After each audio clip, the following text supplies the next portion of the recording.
Hello friends, आज के इस वीडियो में बताने जा रहे हैं प्लास्टिड। अगर वीडियो पसंद आए तो प्लीज़ चैनल को सब्सक्राइब करें। देखिए, प्लास्टिड जो होता है ये प्रेजेंट कहाँ पे होता है सबसे पहला, ठीक है।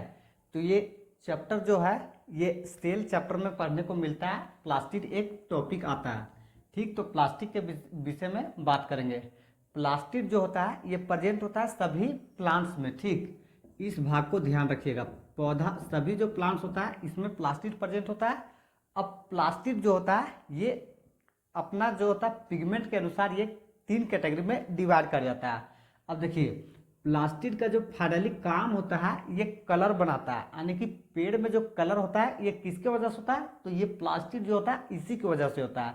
आप पेड़ का कलर देखिएगा, कहीं पे येलो कलर देखने को मिलेगा, कहीं पे ब्राउन देखने को मिलेगा, कहीं पे ग्रीन कलर देखने को मिलेगा। अगर बात करते हैं इसका पत्ती का, ठीक है, तो लीफ जो होता है ये कैसा दिखने को मिलता है, बहुत ज़्यादा ग्रीन मिलेगा, और कुछ ऐसा होता है जो येलो कलर में मिलेगा। और ये वाला स्टेम को देखिए तो ये कैसा मिलता है, ब्राउन कलर। तो ये कलर आता है किसके वजह से, इसके विषय में बात करेंगे।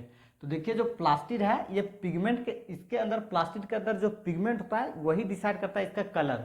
तो पिगमेंट के आधार पे ये जो होता है ये 3 कैटेगरी में डिवाइड कर जाता है। सबसे पहला नंबर पे है क्लोरोप्लास्ट, क्लोरोप्लास्ट, और दूसरा नंबर पे है क्रोमोप्लास्ट, क्रोमोप्लास्ट, और तीसरा नंबर पे जो है इसको बोलते हैं ल्यूकोप्लास्ट, ल्यूकोप्लास्ट ये हो जाता है। अब देखिए, क्लोरोप्लास्ट जो होता है नाम से ही पता चल रहा है, क्लोरो मतलब क्लोरोफिल। यहाँ पे क्लोरोफिल बहुत ज़्यादा प्रेजेंट होता है, और इसके बाद क्लोरोफिल के बाद यहाँ पे कैरोटीनॉइड ये पिगमेंट प्रेजेंट होता है, ठीक है। तो यहाँ पे आप ज़्यादा से ज़्यादा ध्यान रखिएगा, क्लोरोफिल ये बहुत ज़्यादा इसके पास प्रेजेंट होता है। इसके वजह से इसका जो है कलर होता है ये क्लोरोफिल वाला कैसा दे देता है, ये ग्रीन कलर शो करता है, ठीक। आप कलर को बहुत ध्यान रखिएगा क्योंकि कलर को आपको एग्जाम में आ सकता है। इसके बाद देखिए, ये क्रोमोप्लास्ट जो होता है, ठीक, क्रोमोप्लास्ट होता है। अब इसके पास जो होता है ल्यूकोप्लास्ट इसके बाद। तो ल्यूकोप्लास्ट जो होता है ये फाइनली काम करता है, ये कलरलेस होता है, ठीक। सबसे पहला कलरलेस होता है, और यहाँ पे जो न्यूट्रिएंट्स होता है ये एब्जर्व होकर के मतलब रहता है कहाँ पे, ल्यूकोप्लास्ट में। अब क्रोमोप्लास्ट में है, यहाँ पे बहुत सारा मतलब पिगमेंट्स प्रेजेंट होता है। किस तरह से, इसका नाम है जेंथोफिल कैरोटीनॉइड, इसको ध्यान रखिएगा। जेंथोफिल ये पिगमेंट्स है, और उसके बाद कैरोटीनॉइड, कैरोटीनॉइड नहीं होगा, यहाँ पे कैरोटीन होगा। तो ये जो होता है इसके वजह से इसका जो कलर का फॉर्मेशन होता है इसको ध्यान रखिए। ये ऑरेंज देखने को मिलेगा, कभी कभी येलो देखने को मिलेगा, और कभी इसके बाद येलो के बाद ये कभी रेड भी देखने को मिल जाएगा। तो ये सभी जो कलर होता है ये किसके वजह से होता है, ये क्रोमोप्लास्ट के अनुसार होता है। अब इसके बाद देखिए नेक्स्ट यहाँ पे और ज़्यादा इंपॉर्टेंट क्या हो जाता है कि कौन कौन सा मतलब एरिया है जो फैट्स को डाइजेस्ट कर सकता है, कार्बोहाइड्रेट को और प्रोटीन को। तो ये सभी प्लांट्स में ज़रूरत पड़ता है। तो कौन कहाँ से रहता है इसको ध्यान से देखिए कहाँ पे रहता है। तो यहाँ पे चौथा इंपॉर्टेंस जो बन जाता है, देखिए एक होगा अमाइलोप्लास्ट, अमाइलोप्लास्ट ये जो होता है ये नाम से ही पता चल जाता है, अमाइलो और अमाइलोस, अमाइलो अमाइलोस ये सब किस में आता है, ये कार्बोहाइड्रेट को। तो यहाँ पे आप ध्यान रखिएगा कार्बोहाइड्रेट्स, इसको आपको डायरेक्टली एग्जाम में ऐसा ही करने मिलेगा। 5वां नंबर पे है एल्यूरोप्लास्ट, ALEURO, एल्यूरोप्लास्ट। तो एल्यूरोप्लास्ट, अब एल्यूरोन लेयर कहाँ पे प्रेजेंट होता है, तो ये कहाँ पे प्रेजेंट होता है, ये प्रोटीन में प्रेजेंट होता है। अब इसके बाद देखिए नेक्स्ट जो मिलेगा ये मिलेगा इलायोप्लास्ट, ELAI, इलायोप्लास्ट। अब इसका जो काम होता है ये किसको सोल्यूबलाइज करेगा, ये करेगा फैट्स को, ठीक। तो ये सब जो था ये बहुत इंपॉर्टेंट था, डायरेक्टली आपको मैच करने मिलेगा एग्जाम में।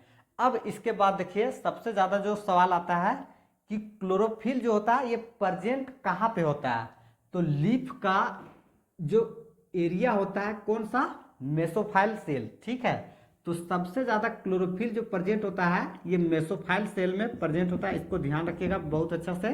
मेसोफाइल सेल, ये वाला एरिया, ठीक है। यहाँ पे क्लोरोफिल बहुत ज़्यादा देखने को मिलेगा। अब थोड़ा सा है कि एक डायग्राम में आपको समझना होगा, जो डायग्राम को सिर्फ बताएंगे उसको आप डायरेक्टली आप ऐसा कुछ करके मिलेगा आपको क्लोरोप्लास्ट का डायग्राम, ठीक है। तो यहाँ पे ऐसा कुछ करके डायग्राम देखने को मिलेगा, इस तरह से अरेंजमेंट। डायग्राम को एग्जैक्टली नहीं ध्यान रखिएगा, लेकिन इतना ध्यान रखिएगा कि इसमें हम कहना क्या चाहते हैं। देखिए, इस वाला हिस्सा को बोलते हैं स्ट्रोमा, ठीक, और इसको बोलते हैं थाइलाक्वाइड, स्ट्रोमा थाइलाक्वाइड। अरे पूरा स्पेस खत्म हो गया, कोई बात नहीं। देखिए, यहाँ वाला हिस्सा को बोलते हैं स्ट्रोमा और यहाँ वाला हिस्सा को बोलते हैं थाइलाक्वाइड। अब स्ट्रोमा और थाइलाक्वाइड में देखिए फर्क क्या है। ये स्ट्रोमा वाला हिस्सा है, यहाँ पे प्रेजेंट होता है डीएनए। कैसा डीएनए? डबल स्ट्रैंडेड होना चाहिए और सर्कुलर डीएनए। इसके अलावा यहाँ पे जो प्रेजेंट होता है ये होता है एंजाइम, ठीक, एंजाइम होता है। और इसके बाद भी यहाँ पे क्लोरोप्लास्ट में बताए थे कि राइबोसोम एक ऐसा ऑर्गेनेलिज है जो ऑर्गेनेलिज के अंदर क्या कर सकता है, सर्वाइव कर सकता है। वो कैसा होता है? नॉन मेम्ब्रेन बॉन्ड ऑर्गेनेलिज होता है। तो क्लोरोप्लास्ट के इसी स्ट्रोमा वाला हिस्सा में प्रेजेंट होता है कौन? राइबोसोम्स प्रेजेंट होता है। अब ये हो गया राइबोसोम्स। अब देखिए इसमें फंक्शंस जो होता है, ये डीएनए तो इतना ज़्यादा नहीं होता है, इसका भी इंपॉर्टेंस नहीं होता है, लेकिन एंजाइम जो होता है इसका काम बहुत ज़्यादा हो जाता है। ये करता क्या है? इसका काम जो होता है ये दो चीज़ को सिंथेसाइज करने के काम करता है। सबसे पहला तो ये करता है सिंथेसाइज करने का कार्बोहाइड्रेट्स, यहाँ पे पूरा स्पेस नहीं है। अब C6H12O6 इसको ध्यान रखिएगा। और दूसरा नंबर पे है प्रोटीन। ये दोनों को सिंथेसाइज करने के काम करता है एंजाइम, जो प्रेजेंट होता है स्ट्रोमा में। अब थाइलाक्वाइड में भी यहाँ पे क्या होता है? क्लोरोप्लास्ट प्रेजेंट होता है। और इसके बाद इधर किसी भी तरह से सवाल नहीं आएगा। तो चलिए, आई होप इस वीडियो में हमने सारा कुछ कवर कर लिया। करते वीडियो को एंड। All the best.